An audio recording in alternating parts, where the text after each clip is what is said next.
Sou Cristina Normandes e este é o canal Reflexões e Ruminações. É um prazer ter você mais uma vez aqui conosco. Desde já conto com aquela força, compartilhando, curtindo, comentando. Sim, comente, diga o que você está achando, quais são as suas considerações, quais são as suas indicações para trazermos aqui, para podermos refletir juntos, ruminarmos juntos, porque sempre trazemos um trecho de filmes, um trecho de livros, um trecho de literatura clássica, mas sempre com um ponto de intersecção com a Bíblia Sagrada, com o intuito de que isso nos ajude a crescer, a nos desenvolvermos a cada dia como pessoas, como seres humanos. Conto com a sua colaboração. Obrigada. E na nossa reflexão de hoje, traremos um filme clássico de 1957, dirigido por Ingmar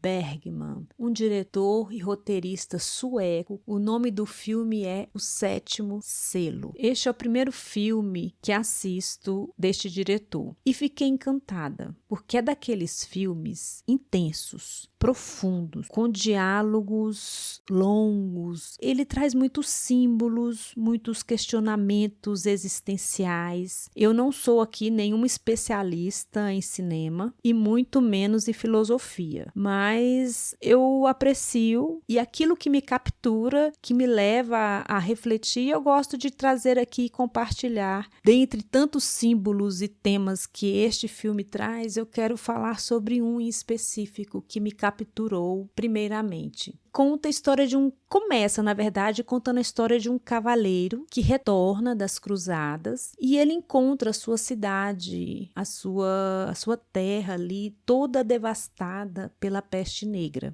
E ele é um dos personagens principais e a trama vai girar principalmente em torno dele e dar sua angústia diante daquela tragédia, diante daquele sofrimento e diante do dilema da morte, porque onde ele olha, ele vê morte, ele vê sofrimento, ele vê angústia e ele vai ali tentando achar um sentido para a vida. E a cena mais marcante do filme é logo no início, quando ele encontra com a morte. E quando ele encontra com a morte, ele desafia a morte para uma partida de xadrez. E enquanto ele está jogando com a morte, na verdade, ele quer ali ganhar um tempo, enquanto ele tenta encontrar respostas que faça com que a vida tenha sentido. E quem sabe tenta ali driblar a morte e escapar dela. Na trama também há outros personagens que ele vai encontrando ao longo do caminho. Dentre os personagens que ele vai se relacionando, que ele vai interagindo durante essa partida de xadrez, tentando encontrar respostas, ele encontra um casal de artistas, um casal simples, um casal gentil. Eles são corteses, eles são alegres e eles levam entretenimento com a sua arte, com a sua música, o seu teatro e também é a forma deles ganharem a vida. E eles têm um filho, um bebê lindo, alegre, sorridente, o qual eles fazem de tudo para poder proteger e cuidar desse bebê.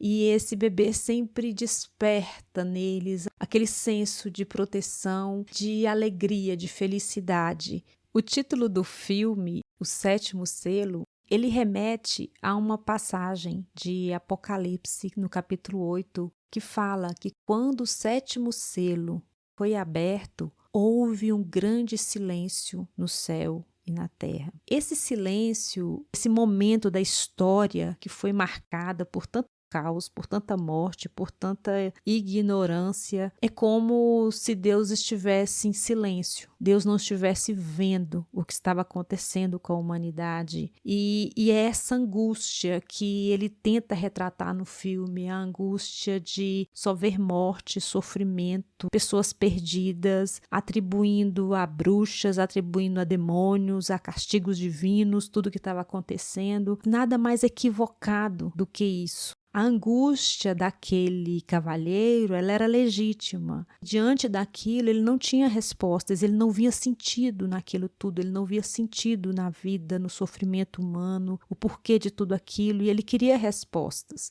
E neste jogo de xadrez entre o humano, entre a vida e a morte, ela sempre vai acabar levando, ela sempre vai dar o checkmate, ela vai ganhar nesse jogo. E é o que acontece no filme, a morte ganha. E é interessante no filme porque vai ver um momento em que ele vai encontrando outras pessoas ao longo do caminho e ele leva todos para o castelo, onde ele mora. Lá ele encontra a esposa depois de muito tempo, perde no jogo de xadrez e a morte chega. E ali ela vai levar todo mundo, chegou a hora de todos. E aí é onde termina o filme com uma cena linda, maravilhosa, que a gente fala maravilhosa do ponto de vista artístico, cinematográfico, onde todos eles dão as mãos e a morte vai levando eles subindo uma colina de mãos dadas, dançando. É a dança da morte, é aquela dança final. E essa dança, o cineasta, ele retrata ela remetendo a uma obra artística da Idade Média que retratava essa dança da morte. Todos de mãos dadas, ricos, pobres, crianças, velhos, não há distinção. Diante da morte, todos são iguais. Ela não faz distinção. Ela iguala a todos e ela atinge a todos. O artista, o ator, ele olha e ele vê a dança da morte. A cena final do filme é essa, eles indo embora na sua carroça, na sua charrete, indo em direção à próxima cidade, levar entretenimento, levar alegria, e enquanto os outros estão subindo a colina na dança da morte.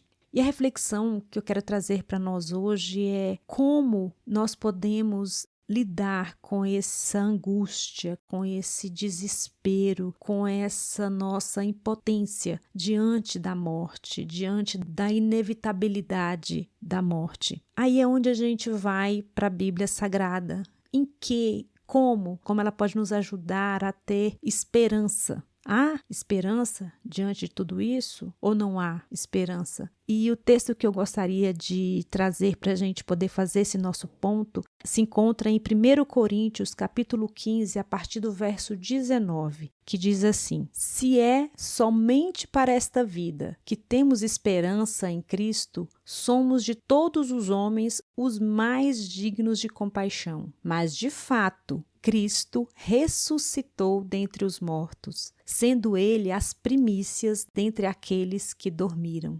Visto que a morte veio por meio de um só homem, pois da mesma forma como em Adão todos morreram, em Cristo todos serão vivificados. Esse é um texto que nos enche de esperança. Aí a pergunta é: há esperança para a humanidade? Há sentido, sendo que tudo é sofrimento, é caos e vai nos levar à morte? E aí, acabou? Não. A Bíblia nos ensina que não acabou, que há esperança, porque houve um que venceu o maior inimigo da humanidade, que é a morte. Foi Jesus Cristo. Ele ressuscitou. A esperança que nós vivemos é na esperança que houve um que venceu a morte. Houve um que venceu o jogo de xadrez com a morte, que foi Jesus Cristo. Ele venceu a morte, ele ressuscitou. E a Bíblia nos diz que Cristo foi o primeiro de muitos irmãos a ressuscitar. Nós também ressuscitaremos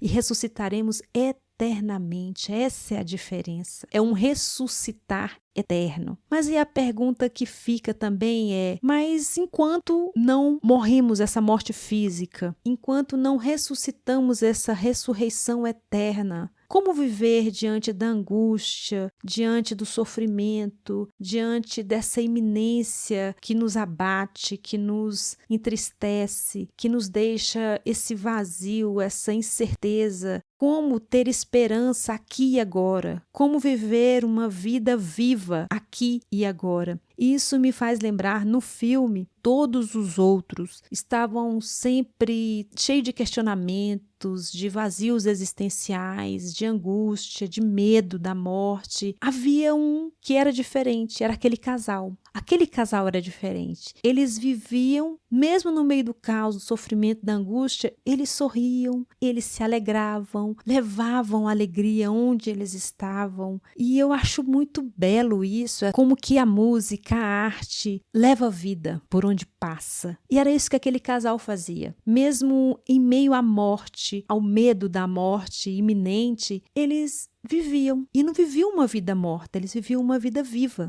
uma vida alegre, leve. E eu acredito que essa é a diferença, porque muitos de nós, às vezes, estamos vivos, mas estamos tão envolvidos com o medo, com a angústia, com as incertezas, com a insegurança, com a falta de esperança, que já morremos. Porque uma vida tão imbuída de falta de esperança, ela tira o brilho, ela tira a alegria. E a gente não pode perder a esperança. Mesmo em meio à tragédia, à tristeza, você viveu uma vida viva. Cristo é essa esperança. A Bíblia nos mostra o tempo todo que Cristo, ele é essa esperança. A esperança de ressurreição após a morte, mas ele também é a esperança de vida aqui e agora. Ele pode nos dar vida, ele pode nos dar alegria, ele pode nos dar um motivo para viver, para se alegrar. Não há esperança maior do que saber de que a morte não é o fim. E só saber disso já é um grande motivo para eu viver a vida aqui alegre, me doando, amando, levando beleza e alegria por onde eu for, assim como aquele casal de atores ali no filme. Vamos viver uma vida na esperança de que temos vida, não só aqui e agora, mas vida após a nossa morte, porque Cristo é a garantia disso. Eu creio nisso. Essa certeza que está baseada a minha fé, a minha confiança, a minha esperança. E espero que você também assim o faça.